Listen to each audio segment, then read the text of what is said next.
वेद में सबका अधिकार नहीं है, पर वह वेद जब श्रीमद् वाल्मीकि के रूप में प्रकट हुआ तो इतिहास ग्रंथ होने के कारण सब उसको सुनने के अधिकारी हो गए। क्या लिखा है? पठन द्विजो बाग ऋषभत्वमीयात् स्यात् क्षत्रियो भूमिपतित्वमीयात् वणिक्जनः पण्यफलत्वमीयात्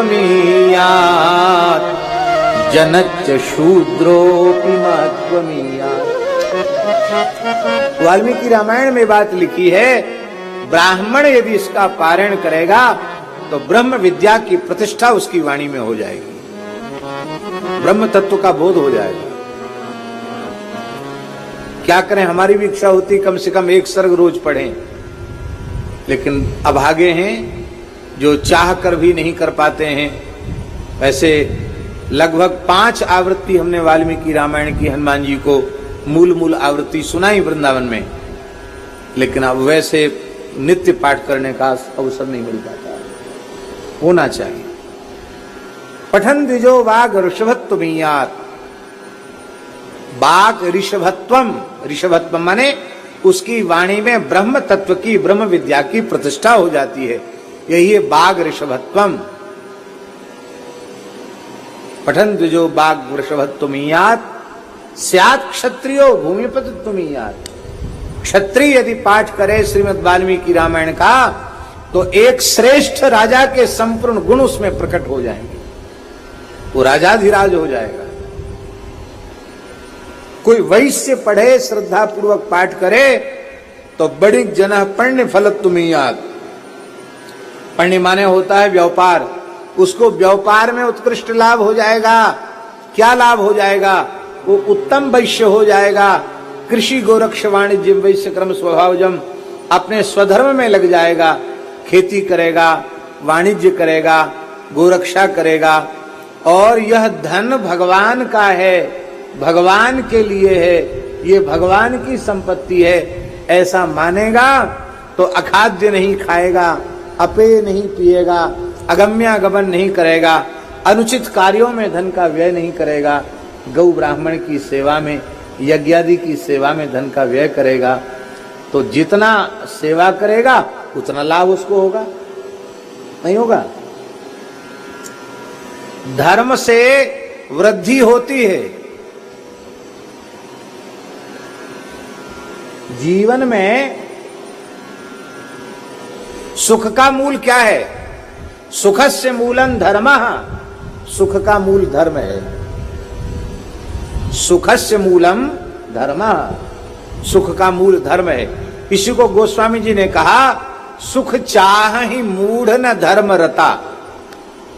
मूढ़ मनुष्य सुख तो चाहते हैं पर धर्माचरण नहीं करते। धर्माचरण करने वाला अपने आप सुखी हो जाएगा। न्योता नहीं देना पड़ेगा कि सुख आओ सुविधा आओ, सब आ जाएगा अपने आप।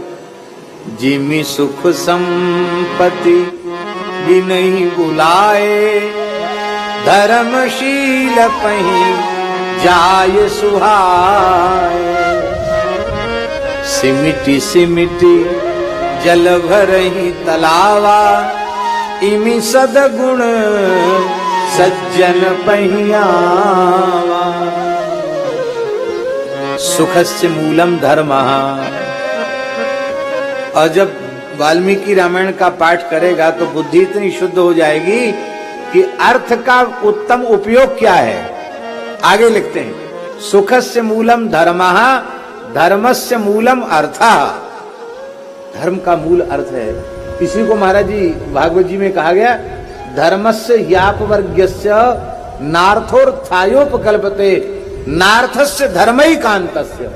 अर्थ जो है वो केवल और केवल धर्म के लिए है और कोई प्रयोजन नहीं है। ये बात वैश्य की, वैश्य माने व्यापार करने वाले व्यक्ति की समझ में तब आएगा जब पवित्र श्रीमद् रामायण महाकाव्य का वो पारायण करेगा। कितने हो गए? ब्राह्मण, क्षत्रिय, वैश्य, चतुर्थ वर्ण के लोग। बोले जनच्च शूद्रोपि महत्वमेयात्, शूद्रापि, चतुर्थ वर्ण का व्यक्ति भी यदि श्रीमद् रामायण महाकाव्य का अनुसंधान करेगा तो महत्वम इयात, उसमें दिव्य गुणों का प्रकाश हो जाएगा। अहिंसा, सत्य, अस्तेय, शौच, इंद्रिय निग्रह आदि जो 10 धर्म के लक्षण हैं उसमें प्रतिष्ठित हो जाएंगे। और जब वह भगवत भक्त हो जाएगा तो भगवत भक्ति के कारण बड़े बड़े ऋषि भी उसका सम्मान करने लग जाएंगे। आप देखिए, विचार कीजिए, राम सखा ऋषि बरवस भेंटा, गोस्वामी जी कह रहे हैं, निषाद राज गो हैं और उनको बरवस आलिंगन करने वाले कौन हैं? महर्षि भगवान वशिष्ठ। क्यों?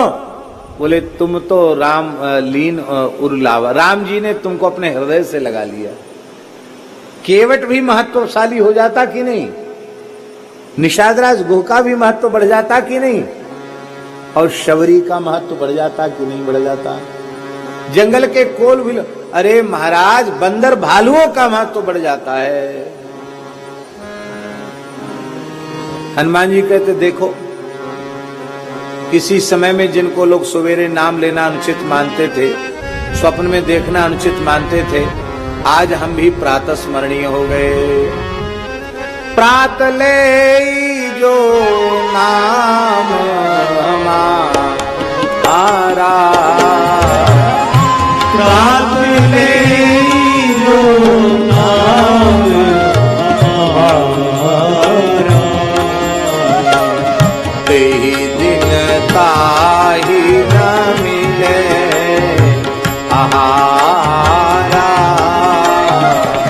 तेरे दिन ताहि न मिले आहारा।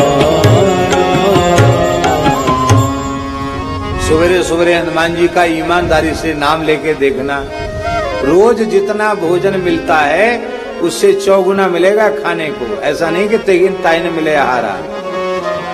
रोज तो दाल रोटी खाने को मिलेगी और महाराज हनुमान जी का नाम लोगे तो दिन भर चूरमा के लड़ुआ जीमोगे।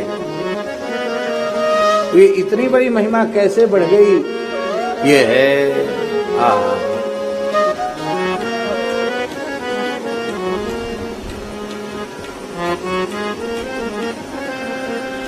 अधम शरीर राम जिन पाए, बंदर भालू का शरीर है और राम जी ने अंगीकार कर लिया, कृतार्थ हो। श्रीमद् रामायण का आश्रय लेने पर ब्रह्मचारी उत्तम ब्रह्मचारी हो जाएगा, गृहस्थ उत्तम गृहस्थ हो जाएगा, वानप्रस्थी उत्तम वानप्रस्थी हो जाएगा और यति उत्तम कोटि का यति हो जाएगा।